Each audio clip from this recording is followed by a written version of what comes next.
Dan the Art Man's Book Reviews, Episode 75, Shadows of the Highridge by Jay Swanson. I really enjoyed this book. It had huge man-eating worms that can hear you when you walk on the ground. This made for some really tense scenes. The characters could only step on rocks or risk being heard and eaten by the giant worm monsters. This book had a ton of really intense scenes involving survival, and it made for a fun read. I also really liked getting to know the character Bryn Salazar more. He's a mysterious character from Jay's phenomenal Into the Nanten books. Although I got to know Salazar more in Nanten Book 2, Fall of the Arbor King, this was a cool slice of his life from before those books. I loved seeing him start as a mysterious character in this book, and then have more and more revealed about him as he formed relationships with the other characters. If Jay writes more books like this, hint hint, I will jump at the chance to read more about Salazar. But my very favorite thing about this book was the dialogue. Yes, I wanted to read it because it's a fantasy story with magic and crazy beasts the characters have to fight, but I have to say that the dialogue was the highlight for me. It was what I left the book appreciating the most. As the characters went through many life and death trials, they got to know each other. They taught things to each other. They learned things about themselves. They weren't just characters to me anymore. Now they were real people whose journey I was totally invested in. Their great dialogue made this book come alive for me. Even though this is a dark book, I laughed and smiled as the characters brought a little joy to each other with witty dialogue as they escaped one peril only to stumble upon another. Get this book for the awesome fights between farmers, soldiers, warriors, and worms. Get this book to gain more insight into the world of the Nanten and its many mysteries. Get this book to experience more of the great Bryn Salazar in a time before he graced the pages of Into the Nanten books 1 and 2. But most of all, get this book to hang out with richly rendered characters that have a lot to figure out about the world around them, strangers that have barged into their lives, massive deadly creatures, and most importantly, themselves, as they do all within their power just to survive. I loved this book, especially the great dialogue. All right.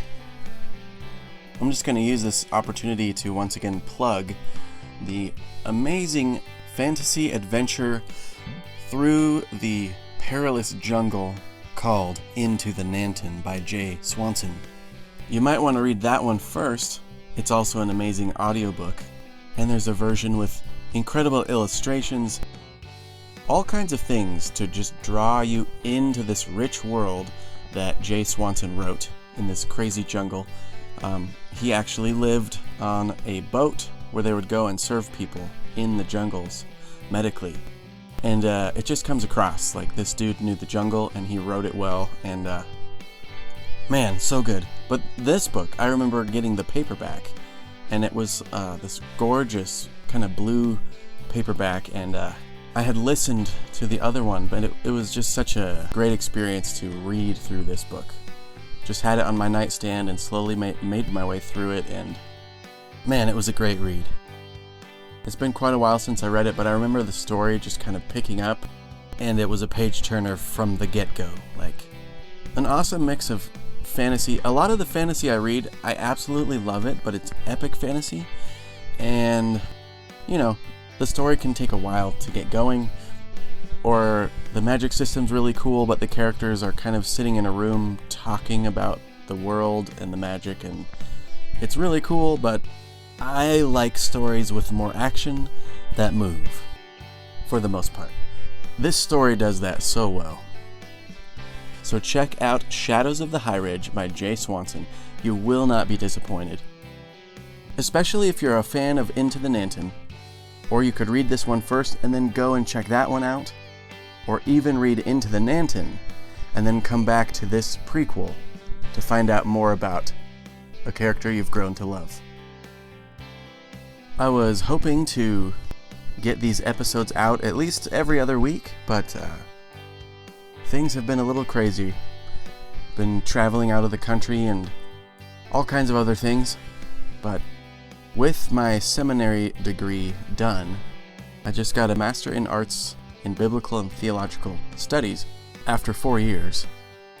I do have a little more time now to read and talk about books, something I love to do. If you haven't heard the end of the last episode, I also talked about how once I hit 100 episodes, I'm going to start going through a list that was made from 8 other lists of books to read before you die, and it has like the cream of the crop of all the lists. And I'm going to do book reviews like I am now, but I also want it to be kind of like you and I sitting down with a cup of coffee, talking about the book like we're in a book club, but still without any spoilers to the book. So if you want to hear a little bit more about that, check out the end of episode 74. And until next time, happy reading. This podcast is brought to you by DanDanTheArtman.com, where you can find more book reviews, entries on Dan's writing journey, and links to purchase Dan's books, like Haunted House Flipper or The Case of the Missing Snowman. Music by Dan Absalonson.